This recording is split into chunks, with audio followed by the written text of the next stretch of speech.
Ya, sudah muncul slide-nya kah?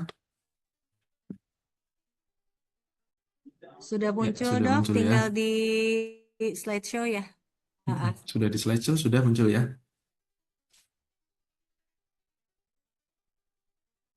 Ya, sudah dok. oke. Oke, selanjutnya ini ada beberapa kasus dari ortopedi ya, ya, berkaitan dengan muskuloskeletal dan mungkin kebanyakan ini akan kasusnya sebagai dokter jaga IGD ya atau kasus-kasus emergensi. Oke, kita mulai ke kasus yang pertama. Jadi nomor satu ada seorang laki-laki usia 28 tahun dibawa ke IGD setelah kecelakaan lalu lintas berkecepatan tinggi. Pasien tampak gelisah, pucat, dan mengeluh nyeri hebat di daerah panggul.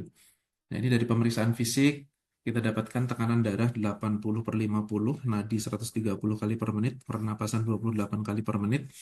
Kemudian terdapat luka terbuka di bagian perineum dengan perdarahan aktif dan darah keluar dari rektum. Tungkai bawah juga sulit digerakkan karena nyeri. Untuk soal yang pertama, tindakan awal yang paling tepat dilakukan di IGD adalah, mungkin dari Bapak Ibu ada yang bisa menjawab, silahkan.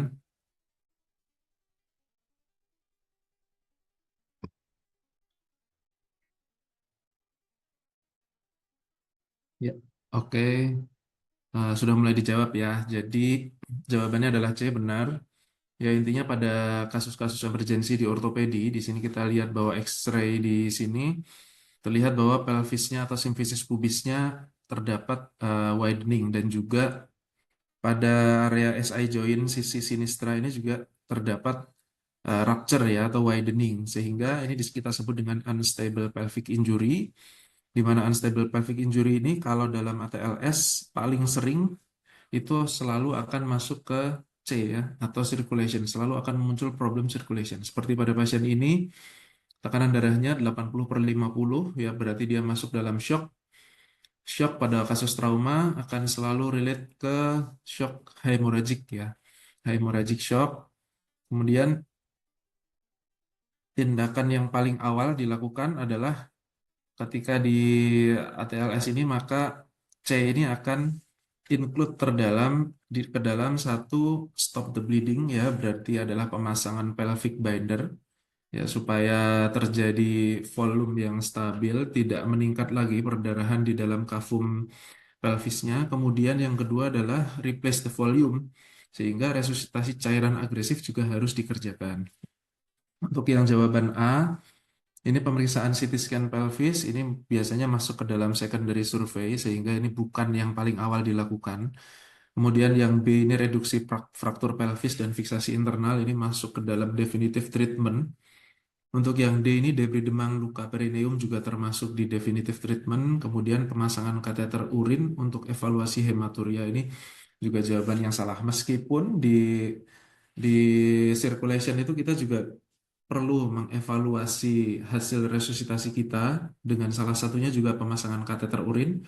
Tapi untuk yang paling awal kita harus stop bleeding dan replace volume dulu. Jadi jawaban yang benar C ya. Oke. Kemudian ini masih lanjutan dari kasus yang tadi. Pasien kemudian mengeluh nyeri perut bagian bawah disertai dengan perdarahan dari anus. Tekanan darah kembali turun menjadi 85/55 mm merkuri meskipun sudah mendapatkan dan diberikan cairan kristaloid dan juga transfusi awal. Komplikasi yang paling mungkin sering terjadi pada pasien ini adalah, mau silahkan.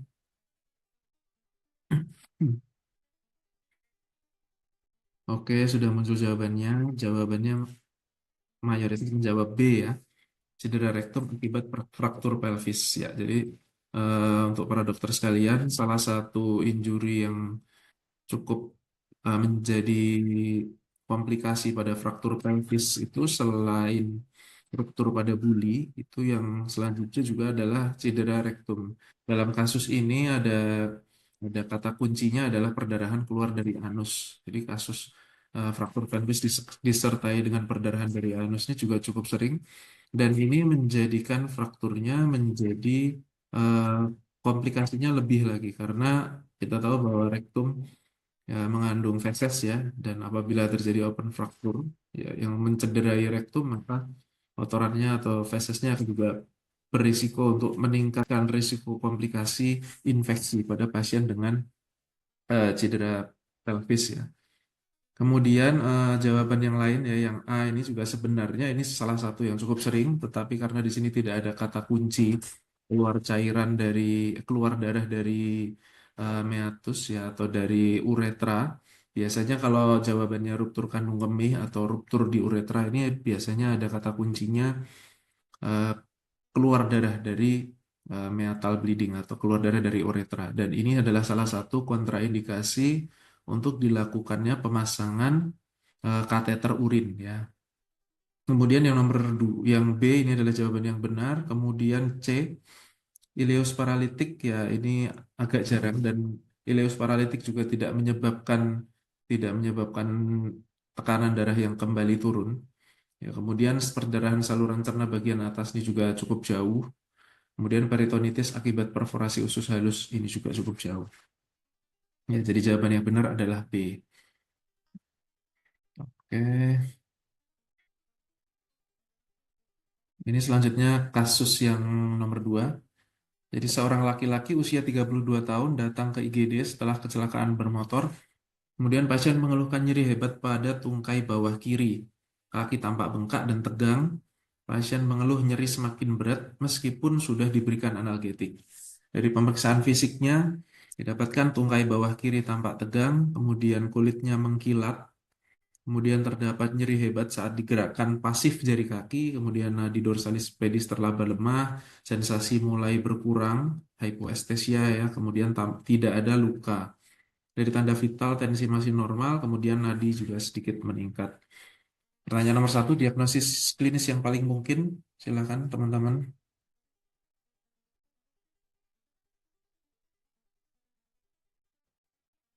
Oke, jawabannya sudah keluar ya.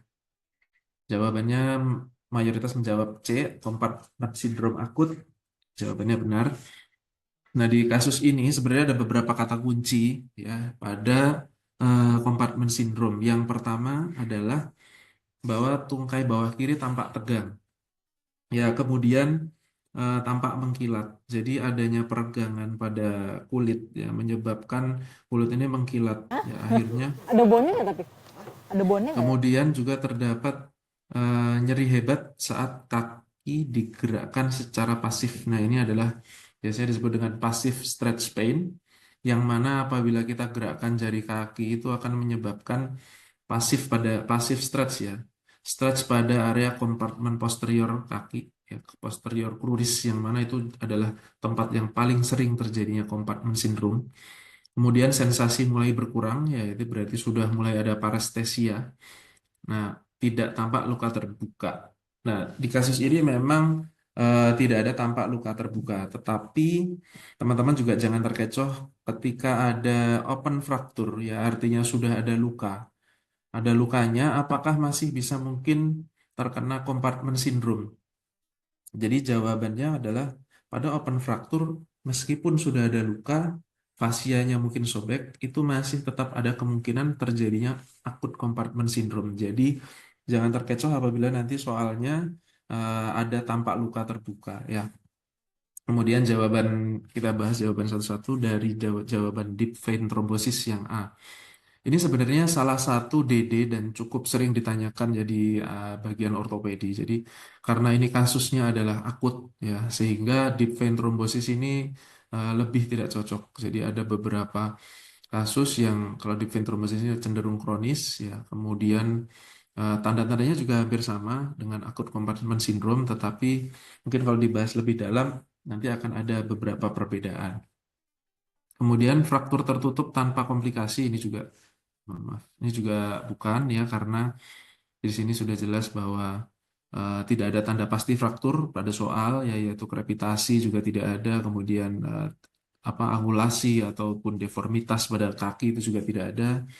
Kemudian juga tidak disebutkan adanya false movement ya sehingga mungkin arah fraktur ini bukan menjadi jawaban. Kemudian adanya cedera saraf perifer ini juga bisa mengecoh karena mungkin ada tulisan atau ada kata kunci sensasi mulai berkurang ya. Jadi ini sebenarnya adalah salah satu gejala dari acute compartment syndrome yaitu 5P ya. Pain, pallor, eh, passive stretch pain ya, pain out of proportion, paralisis ya, kemudian eh, ya. Nah, untuk selanjutnya adalah infeksi jaringan lunak ini juga bukan ya. Kemudian soal nomor 2, tindakan paling awal ya tepat dilakukan di IGD adalah, nah, silakan teman-teman yang nomor 2 boleh dijawab.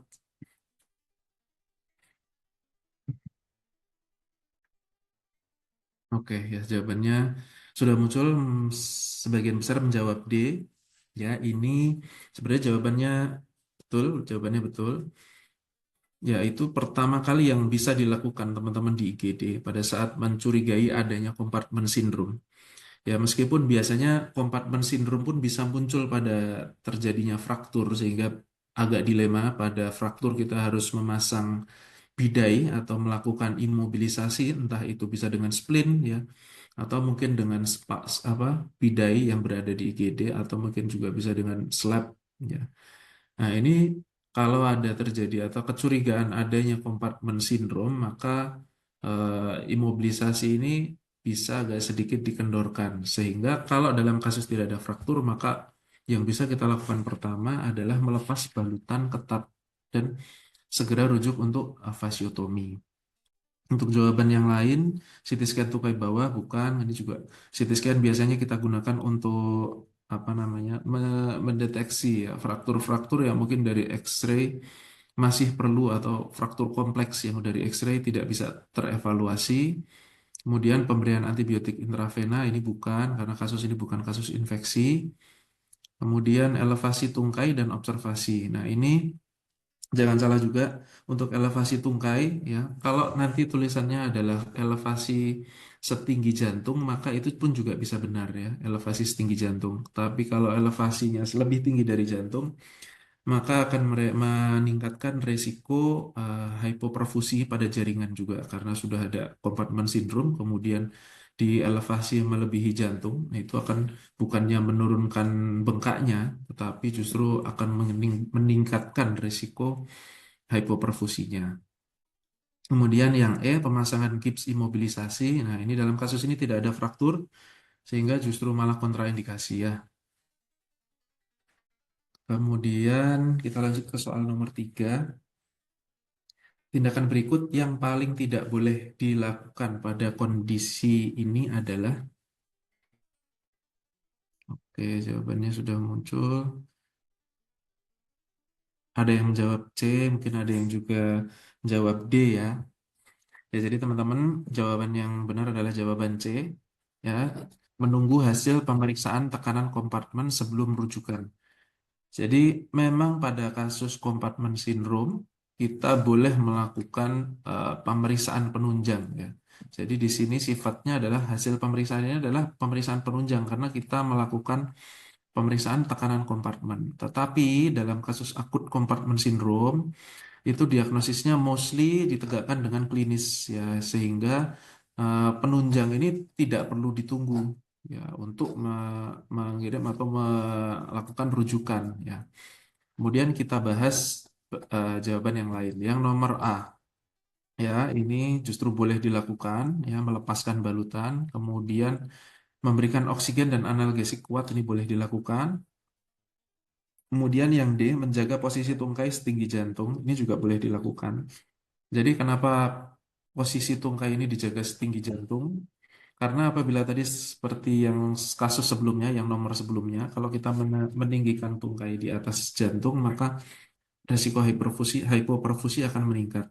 Tapi apabila kita menurunkan tungkainya di bawah jantung, maka aliran limfatik, kemudian aliran darah itu justru akan banyak terhambat di area ekstremitas, sehingga malah justru meningkatkan edema ekstremitas, kemudian meningkatkan aliran yang menuju ke ekstremitas tersebut, sehingga justru meningkatkan tekanan intrakompartmen. Maka paling optimal dijaga adalah setinggi jantung. Kemudian yang E ini juga betul, yaitu segera menghubungi dokter bedah ortopedi untuk dilakukan fasiotomi. Oke, kasus yang ini mungkin ada yang mau ditanyakan dari kasus yang ini. Ya, sambil sambil kita jalan mungkin nanti bisa disampaikan di kolom chat atau di panitia. Oke, ini kasus yang ketiga. Ya, seorang laki-laki usia 30 tahun dibawa ke IGD setelah kecelakaan sepeda motor. Pasien mengeluh nyeri hebat pada tungkai bawah kanan, kemudian juga tampak luka terbuka pada daerah tungkai bawah dengan tulang terlihat disertai perdarahan aktif dan kontaminasi tanah. Kemudian pasien tampak pucat dan gelisah dengan pemeriksaan tekanan darahnya 95/60, nadi 120, pernapasan 26 kali ya meningkat. Kemudian luka terbuka sebesar 8 cm pada regio tibia anterior. Kemudian tulang juga tampak, jaringan lunak juga rusak. Kemudian ada kata kunci juga distal pulse, dis arteri dorsalis pedis teraba lemah. Kemudian untuk yang nomor satu, tindakan awal yang paling tepat dilakukan. Silakan teman-teman. Oke, ya sudah dijawab ya. Jawabannya C. Jadi pada kasus ini, ketika ada soal menanyakan tindakan awal yang paling tepat pada pasien trauma, maka yang pertama harus kita curigai adalah, yang harus kita lihat adalah selalu ATLS atau ABCD-nya ya. Primary survey. Ya, dari airway tidak ada tanda-tanda, kemudian breathing pun juga tidak diberikan clue di sini, namun kita langsung diberikan clue yaitu disirkulasinya bermasalah. Nadi 120 kali per menit, kemudian tekanan darah 95 kali per 60, pernapasan pun meningkat. Maka ini adalah tanda-tanda shock ya, tanda-tanda shock. Kemudian pada kasus trauma, kita harus selalu mencurigai DD nomor satu pada kasus trauma itu adalah shock hypovolemic causa hemorrhagic ya. Nah, sampai kita bisa membuktikan bahwa kasus ini adalah bukan shock hemorrhagic ya. Sementara belum terbukti, maka kita harus mentata laksana dengan kasus hemorrhagic shock. Seperti tadi prinsipnya yaitu stop the bleeding ya, dengan cara bebat tekan steril, kemudian imobilisasi tungkai. Fungsinya adalah untuk supaya fragmen tulang yang fraktur itu tidak lebih mencederai ya vaskular atau struktur anatomi di sekitar fraktur ya. Kemudian mungkin bisa ditambahkan juga dengan replace the volume ya. Kemudian kita resusitasi dengan cairan kristaloid dulu awal ya. Jadi jawabannya benar C. Kemudian untuk yang A ya, ini jawaban A ini sebenarnya adalah benar ya. Pemberian antibiotik intravena, tetapi ini bukan yang paling awal, jadi harus dilakukan pada saat secondary survey. Kemudian menutup luka secara primer ini justru tidak boleh dilakukan karena pada open fracture yang boleh dikerjakan hanyalah jahitan kondisional saja ya. Kemudian untuk yang D dan C ini adalah definitive treatment. Untuk yang nomor 2, tindakan berikut tidak boleh dilakukan terhadap ekstremitas. Jawabannya, oke, jawabannya A ya. Sudah beda jawab. Ini tadi juga berkaitan dengan kasus yang sebelumnya. Jadi teman-teman diperhatikan juga pada saat di IGD, yang boleh dilakukan adalah menutup luka dengan kasa steril lembab, kemudian melakukan imobilisasi tungkai dengan bidai, kemudian mengevaluasi perfusi distal dan fungsi saraf, dan memberikan analgesik intravena. Kadang-kadang juga mungkin soalnya mengecoh ya, yaitu meluruskan ya apabila terjadi angulasi yang berlebih pada ekstremitas. Sebenarnya itu boleh dilakukan ya, tetapi dengan gentle ya untuk meluruskan atau mereposisi itu bisa dilakukan. Kemudian nomor 3, monggo, struktur anatomi yang paling berisiko cedera pada kasus ini.